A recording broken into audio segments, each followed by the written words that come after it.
My name is Hannah Hutton, and I am a Middle East and events coordinator for Churches for Middle East Peace. And I'm so glad that you all can be with us today. I have been really looking forward to this webinar because this subject is very close to my heart. When I was 24 years old, my husband and I lived in Cyprus, and it was there that we met quite a few Palestinians. And one of our friends shared with us his story of being arrested at 16, taken to detention, tortured, and then released. And it was the first time that it was the first time I had ever encountered something like this. And I really struggled to even know what to do with it, to have a place in my head for it. But it's what started my love of Palestinians and God's work in my heart to begin working towards peace and justice for Palestinian people, and in hope to elevate their voices and to raise their profile and their stories. So that's what we're going to do today. We have with us Rania Khoury and Miranda, I want to roll my R's, Miranda Cleland from DCI Palestine. Rania is going to share with us the story of her son.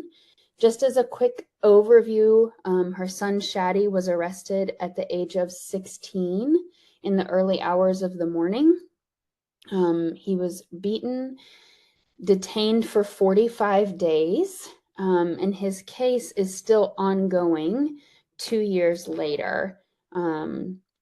Actually, he has a court date in 3 days, which we can talk about later, but everybody should be in prayer for that. So with that, I would like to welcome Rania. Hi, Rania. How are you today? Hi. Hello, I'm fine. Thank you so much. Thank you, Hannah, and thank you for Churches for Middle East Peace for inviting me to be part of this important webinar, and for your interest in the pressing issue surrounding Palestine and the detention of children.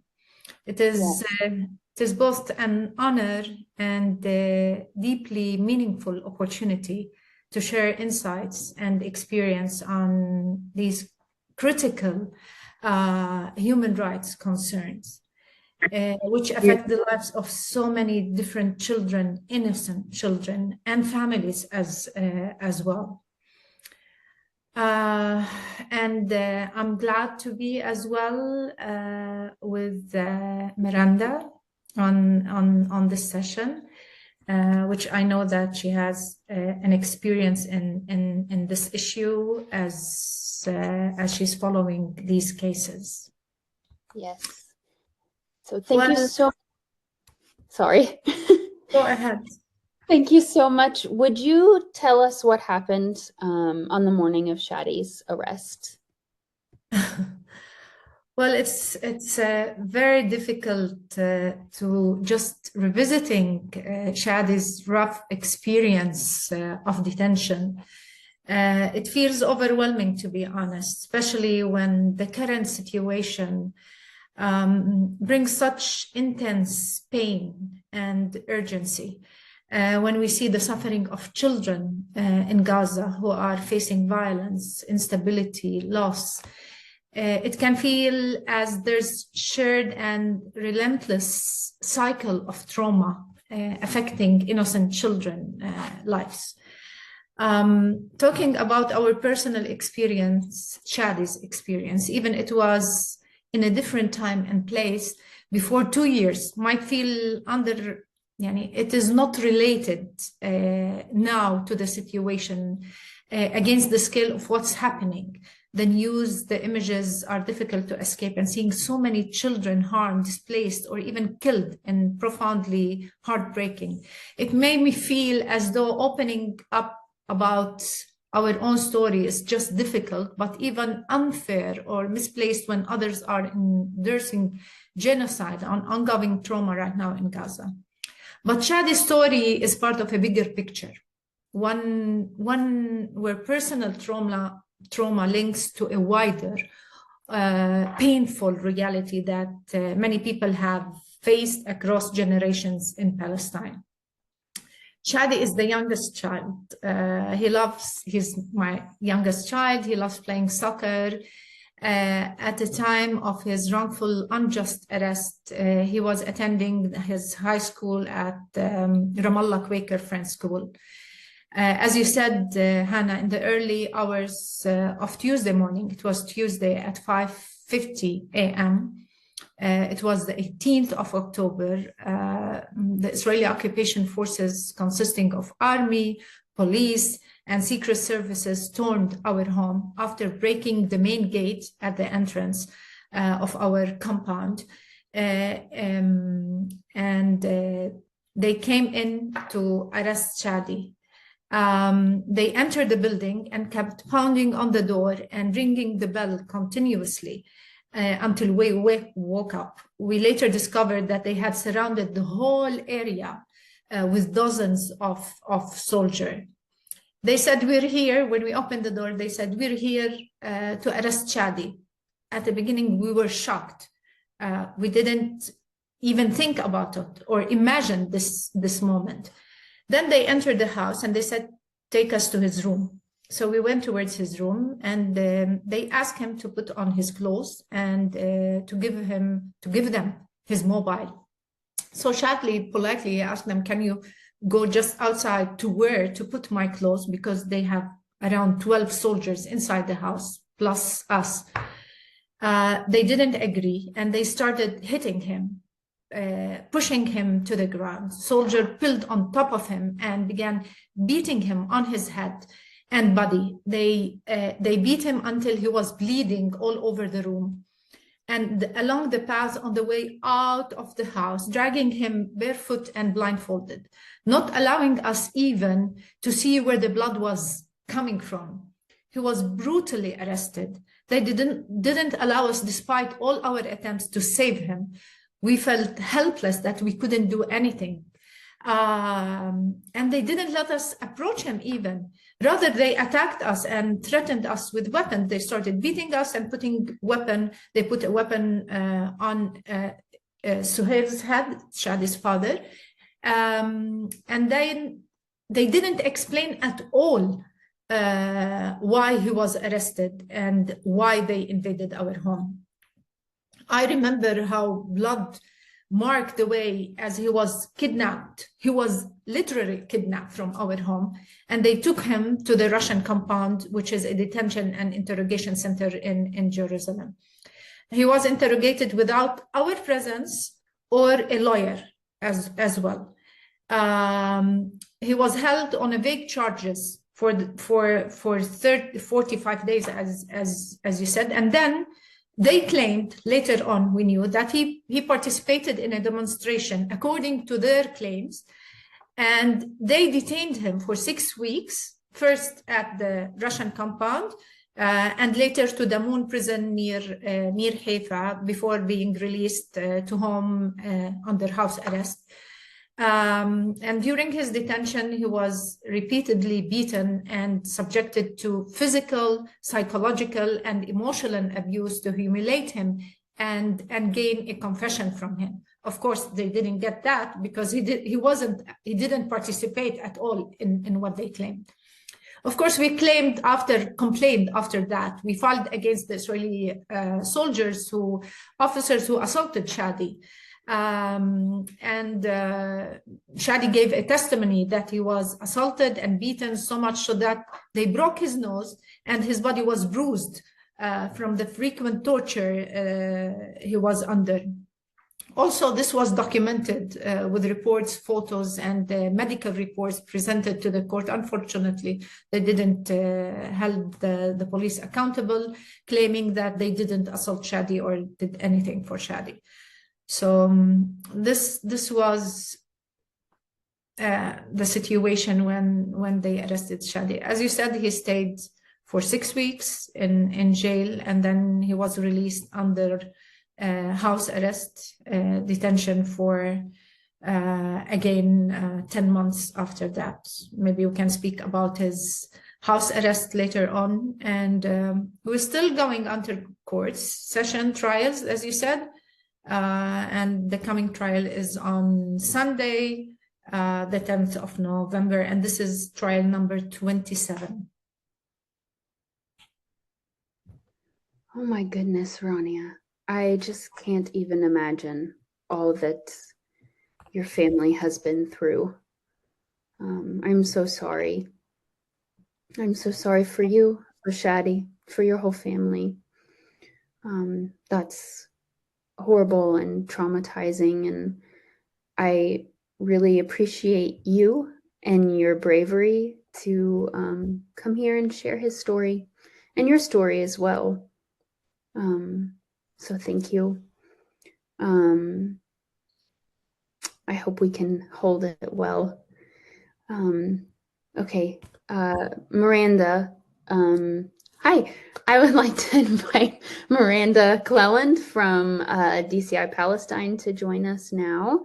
And she's going to tell us just a little bit about child detentions and kind of some of the differences in Shadi's case and then in other cases. Thanks so much, Hannah, for having me today. And thank you, Rania, for sharing Shadi's story. It feels like such an honor to share this space with you today. And we have, much appreciation and admiration for you and your family. Thank you. So I'm with Defense for Children International Palestine. I work as an advocacy officer and I live in Washington, D.C.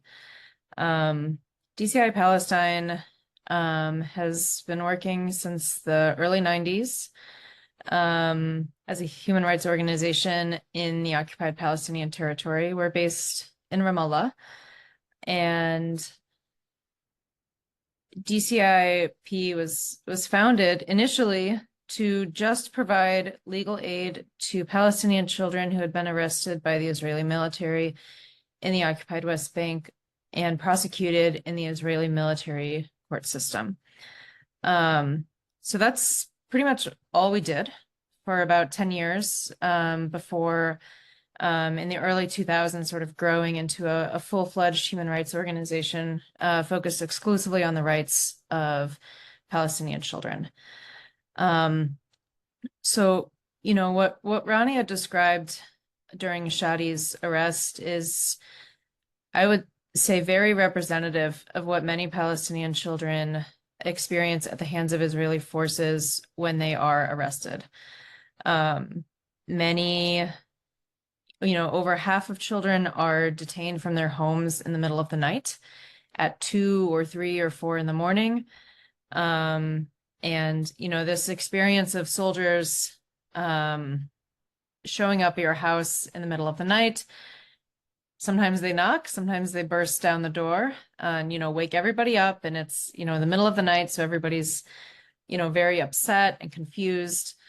At that moment, about 75% of Palestinian children arrested by the Israeli military experience some form of physical violence, whether they are beaten by the soldiers, struck with their sort of the back of their gun or their helmet.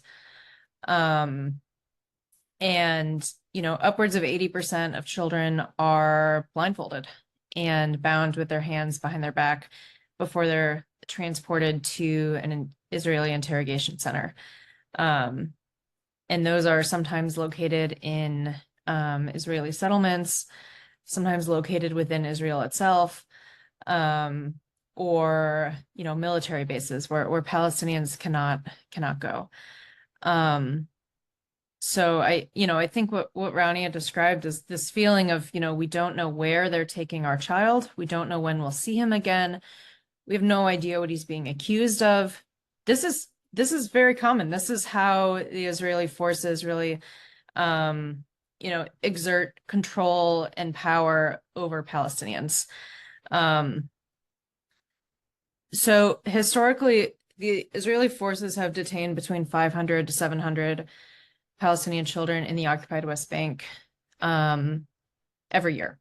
And I say the occupied West Bank. In this case, I'm just talking about the West Bank, not including East Jerusalem. Sort of a technicality here is Palestinian children in sort of the main part of the West Bank are prosecuted under the Israeli military court system, whereas Palestinian children in East Jerusalem are prosecuted through the Israeli civil court system. And I just say that as, the data and the stories that we work on at DCIP are focused on the military detention system.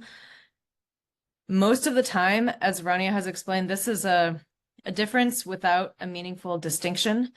The way that the Israeli forces treat Palestinian children is the same, whether that's in East Jerusalem or the West Bank. And these untold horrors we're seeing in Gaza too. It is the same.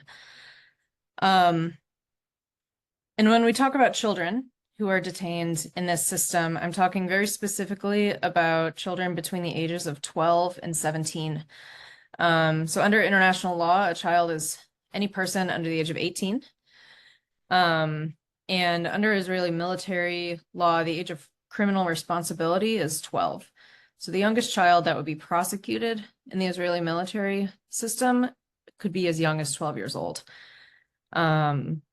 We certainly see cases of soldiers harassing and detaining children even younger than 12, maybe for a few hours on the side of the road, something like that.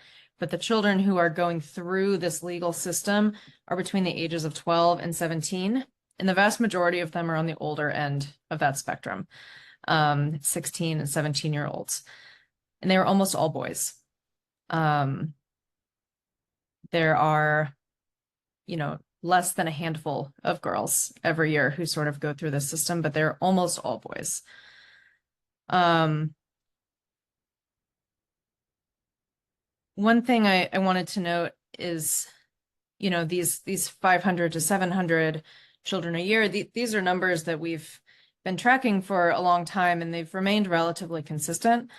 Since October 7th last year, the Israeli forces have really seriously escalated arrest operations throughout the West Bank. And so there are a lot of children in detention, and the number of children in administrative detention, which is detention without charge or trial, so they're held on secret charges that are not disclosed to the children or their families or their lawyers, and they're held really indefinitely. That number has quadrupled since this time last year. There are at least 85 children in administrative detention right now, and DCIP has been tracking these numbers for, I think at least since 2008, if not before. And these are the highest these numbers have ever been by far. And so I just wanted to highlight that is that, I've been talking about some of this historical, data and treatment of children has really been very consistent by Israeli forces for much of the last 2 decades. But what we've seen in the last year shows that, the Israeli military, Israeli police forces, the Israeli government, they're really sort of pulling out all the stops in order to exert as much control and power over Palestinians, through this form of arresting people, including children, in a really arbitrary sense. Thank you so much, Miranda.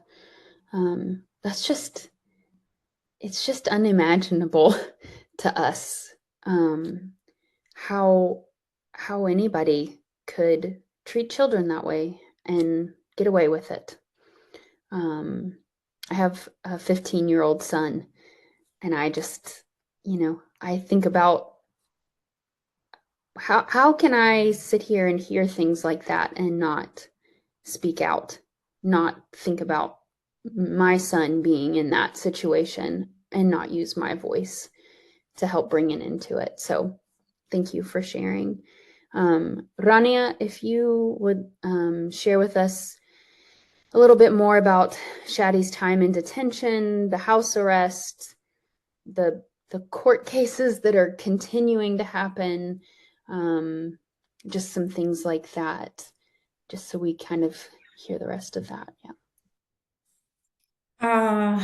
Well, after 2 years, as I said, Shadi is still being subjected to continuous court trials.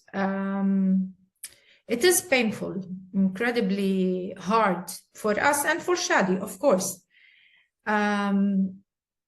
But I think Shadi managed, with his resilience and being supported with so many people around, to be able to manage and continue and to speak even about the detention itself. As I said, he went through 27 trials so far, the one coming on Sunday.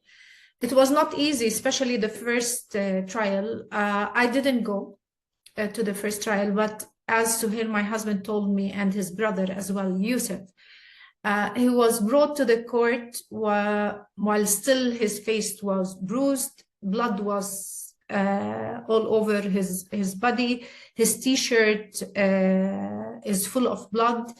It was so cold, so his brother was able to take his trouser and jacket, and he decided to give it to Shadi. So the judge refused. Our lawyer insisted on that, and Yusuf managed to take his trouser and jacket and give it to Shadi. So at the beginning, it was very difficult for us just to imagine all these interrogation sessions. He went through different interrogation sessions. 3 of them were in separate days at the Russian compound. And as well, he was beaten until he fainted 3 times during the interrogation. So when they brought him to the court, he was all with his eyes and nose were bruised and so on. So these sessions continued while he was at the Russian compound.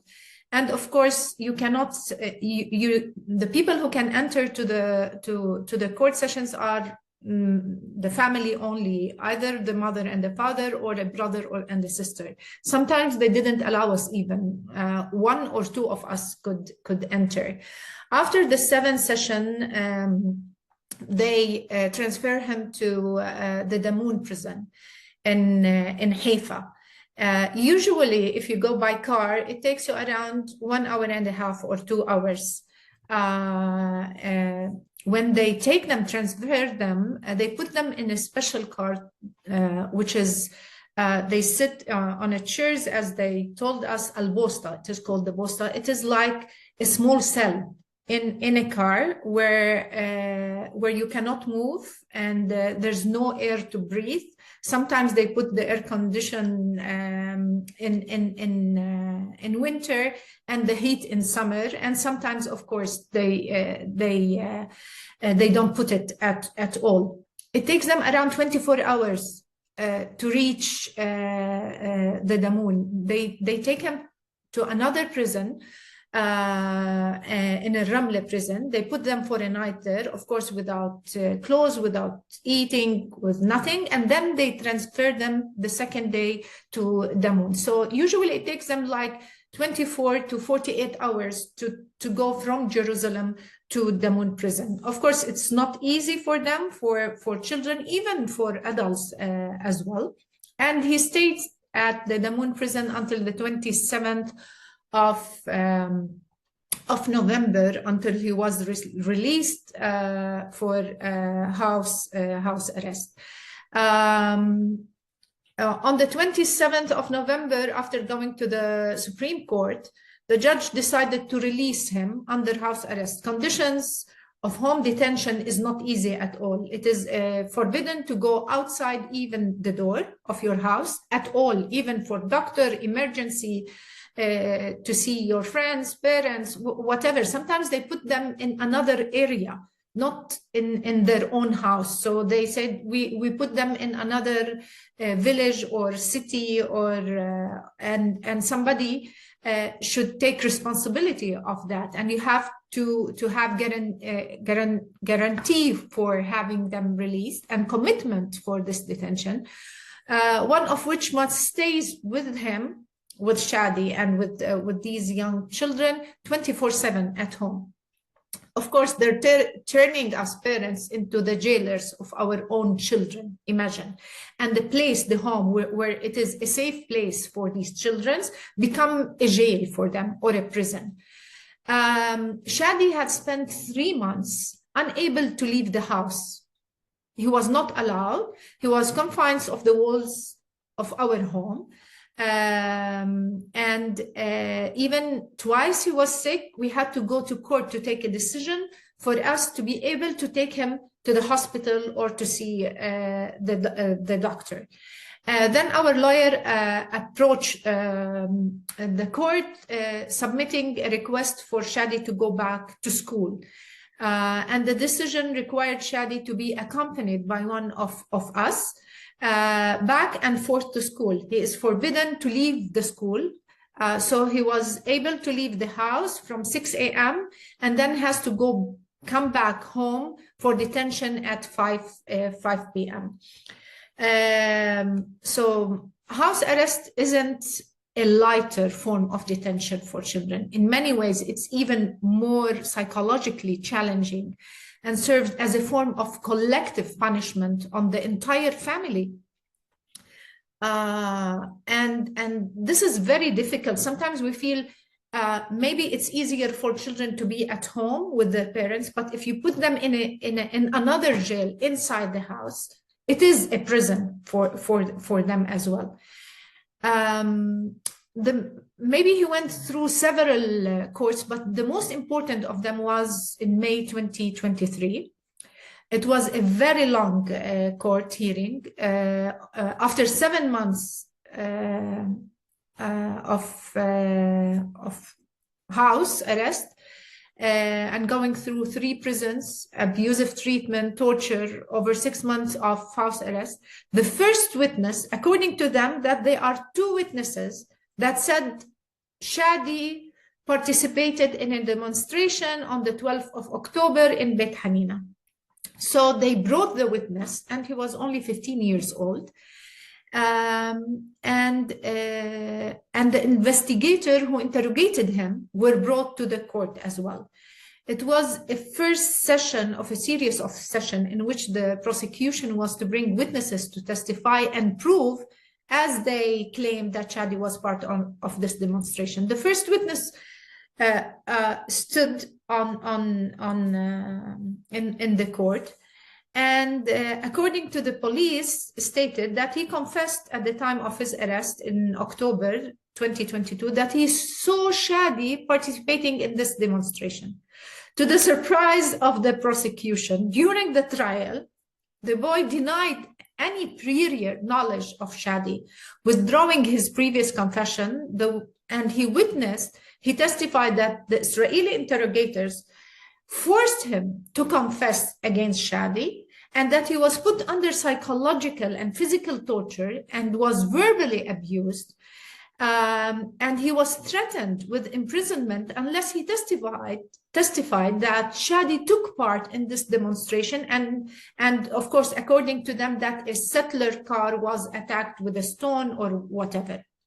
And he was promised to be immediately released for testifying falsely about Shadi's involvement.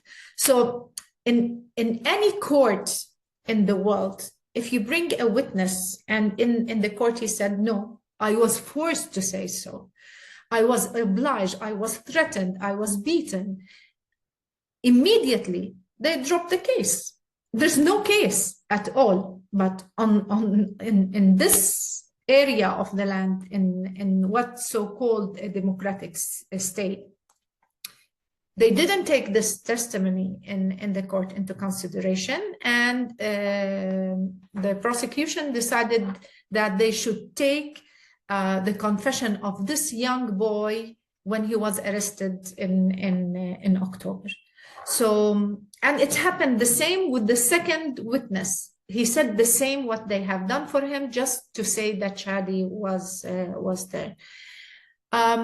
It wasn't easy for Shadi, being in detention or house arrest, or even now as well. And I'm sure that so many children, I was reading with the DCI page that around 242 children under detention. We don't know exactly as well if there are children as well from Gaza, because we have no numbers, we have no information.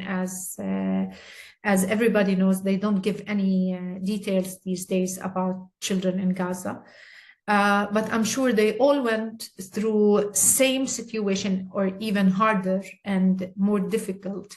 And these kids are strong enough to be able to face this situation with the help of family and friends and school, because like the friend school have played a great role in supporting Shadi being able to continue his studies, and he graduated last year from the friend school. Congratulations to Shadi on graduating. Thank you. Thank you so much. Oh, Rania, that's so hard. Just, I mean, I think about like you said, the physical aspects of what Shadi endured, but more so the emotional, psychological aspects on Shadi and really your whole family. And, you know, just connecting it to what Miranda said earlier, just forms of control that get used.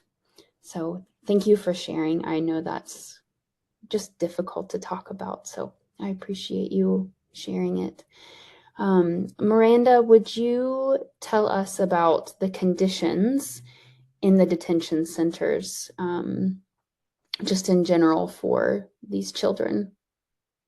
Yeah, absolutely. And listening to Rania talk about the ordeals with Shadi's trial and the trials and the house arrest, and hearing that, you know, the main witness was a 15-year-old who was sort of forced to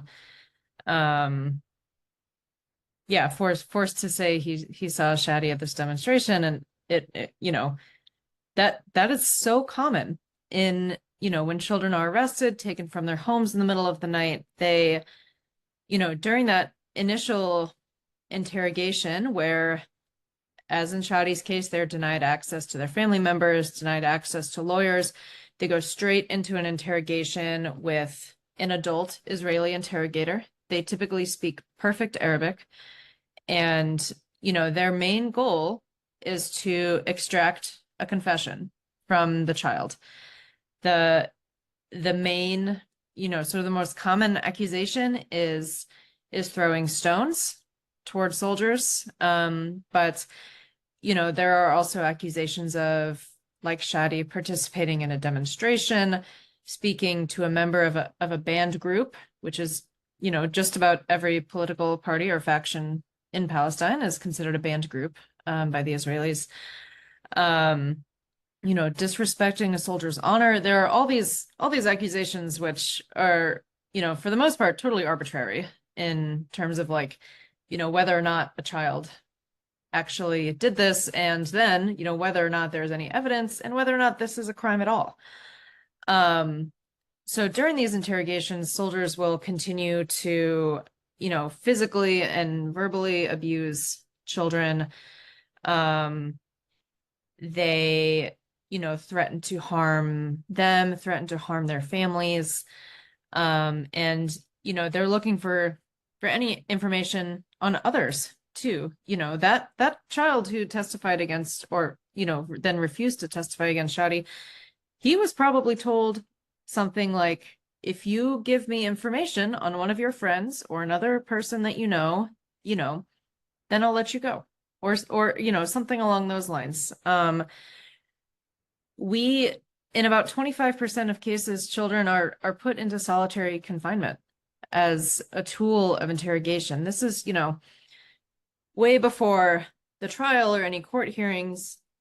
Solitary confinement is used as a tool to extract a confession, and in order to, coerce a confession, really, no matter what it might be. So, it kind of goes without saying that any information or confessions extracted under these forms of ill treatment and torture and coercion are meaningless in the, any sort of respected legal system. So, I mean, a couple things I want to highlight in terms of how the prisons have been in the last year. We are having a huge issue with access to the prisons and visiting the prisoners. And I say we as Defense for Children International Palestine, but also basically anybody who wants to, visit their family members or their children in the prisons. The International Committee of the Red Cross, any human rights organizations, any lawyers wanting to visit, either to check on their conditions or to meet with a client. It's been almost impossible to have the same access to the prisons that we, as an organization providing legal aid, had prior to October of last year. So much of the information, we've been able to visit a few times, but it's been very difficult. And so much of the information that we're getting is by speaking to children who have been released. And their experiences have been very consistent across the board, really from this time last year, even until now. There are twice as many children in a cell as the cell is designed to hold. The prison guards carry out regular beatings and crackdowns in the prisons. Children are being served rotten food, denied access to the bathroom, to the shower. Basically, all of their court hearings are being carried out online, so they're not even seeing like their parents at, in the gallery of a court hearing. They're just completely isolated from their families, from their lawyers, from their communities. And so across the board, the conditions in Israeli prisons, including where children are kept, are among the worst that we've seen and documented. To add to this, in the case of children who are being held under administrative detention, there's also this air of uncertainty where you have no idea when you'll be released. Administrative detention is an order that is issued by Israeli military commanders, and they will set out an issue or an order for usually 4 months at a time. So you could get to the end of that 4 months and think, oh, I'm going to be released today. And then they'll issue another order. And that's exactly how it goes, really, for as long as they want. And so the last thing I'll comment on is this life post-prison after children are released. And it can vary quite a bit whether a child was detained for a few days or a month or, more than a year. Really, no matter the length of time, this is incredibly traumatic to any child. And many children have a very difficult time reintegrating into their communities, into their groups of friends, after they're released. A lot of children drop out of school. It's, there is very minimal education in the prisons, but it's not aligned with the Palestinian curriculum. And so, if you were imprisoned for a year, then it's, extremely difficult to catch up. And even then you're out of step with your peers, your friends that you had before you were imprisoned. So, on top of that, many children are, we hear from parents that, this is not the same child that there was before. Children have many issues with anxiety and depression. They have trouble sleeping. The younger children sometimes have issues with wetting the bed.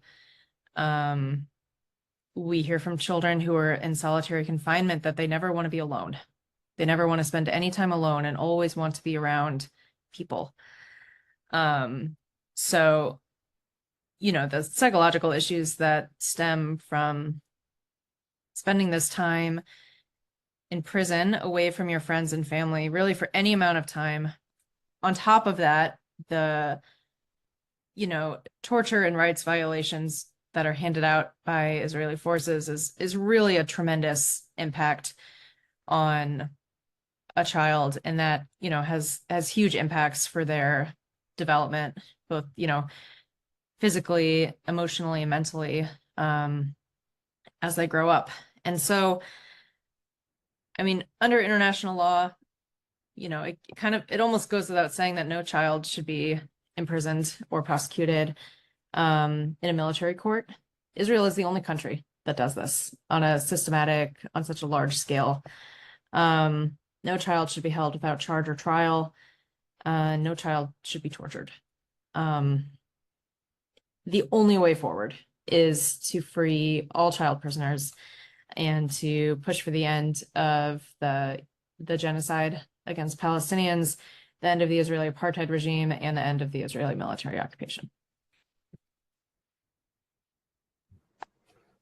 Thank you, Miranda. And if anybody listening has children, I hope that you are very disturbed by that, because I want people to do something about it. That should never happen. Rania, I was wondering if in our last few minutes, if you would just tell us what Shadi's doing now, what he's hoping to do, how he's doing. Just update us on where he's at a little bit. Shadi in his first year of university now. He's studying business management, and he's working hard on his academic on the academic level, and as well as any other children, he has his own ambitions, his own dreams, his own wishes. As you said, you have a child, and everyone who thinks that they want to see their kids the best and giving them the best life and situation. But unfortunately, as Miranda said, the situation for Palestinian children is not like this at all. Each one of them is, even Shadi, one of them as well, is dreaming and asking and working for their freedom and to have an open space, to be able to go to school freely without being afraid passing a military checkpoint or being stopped or being arrested, being able to continue their study, going to university and seeing friends, to reunite with their family and friends, and being able to move around with the military checkpoint around the cities. These young generation, these children cannot move freely, and Shadi was one of them as well. To feel normal, to be honest. There's no normality at all in our situation. To feel safe and secure. They have to have future aspiration for their future. I mean, it's not easy to have all this, or to carry all these simple issues, but I think Shadi, as I said, still carry these simple inspiration, his universal wishes for justice, for freedom, for safety, for dignity. But I mean, when I speak about Shadi, I just think about all other Palestinian children who are in prison, who are put in these very difficult circumstances, as Miranda as well said. And I mean, I can't imagine, even under any principle of or international conventions, even the American Constitution and the rights of a child, that still in Palestine we have no protection for these children in regards to detention, torture, and their fundamental rights as well. This injustice from the Israeli occupation has not spared anyone. Every person is targeted, whether a child, an infant, and we can see in Gaza, a woman, a man, elderly people, medical team, professors. This oppression has weighed upon us since 1948, sustained by global support and alliance with injustice through fundings and vetoes from the United States and other leading this support. This is the reason behind what is happening to us today. So you people who are watching us, you are our voice abroad. And we ask you that you reach out to your representative, newly elected officials in the United States and in Europe to stop killing the innocent people and to end the support for Israel. Ending apartheid, ending genocide, ending this settler colonial occupation we are facing. Your tax dollars are being used to send weapons to kill the Palestinians and our children. So don't stay silent in the face of this injustice. Thank you so much, Rania. You're exactly right. We should be using our voices to speak against it and working to amplify your voices and have your stories be told and heard. And I don't know how anybody could hear Shadi's story and not just say, Lord have mercy, Christ have mercy, and then want to do something about it. So thank you so much for sharing Shadi's story. I know that's got to be emotional and hard, and you did it with such grace, and I just really appreciate you being here. Miranda, thank you so much for your wisdom and expertise that you brought, showing how this is endemic. It's widespread. It's not just a one-off, right? Shadi's not unique in this. So we thank both of you so much for being with us today. Everybody, please remember to pray for Shadi and his upcoming court date on Sunday. Pray for an end to Shadi's nightmare so that he can start healing and achieve all of those sweet aspirations that he has. Thank you.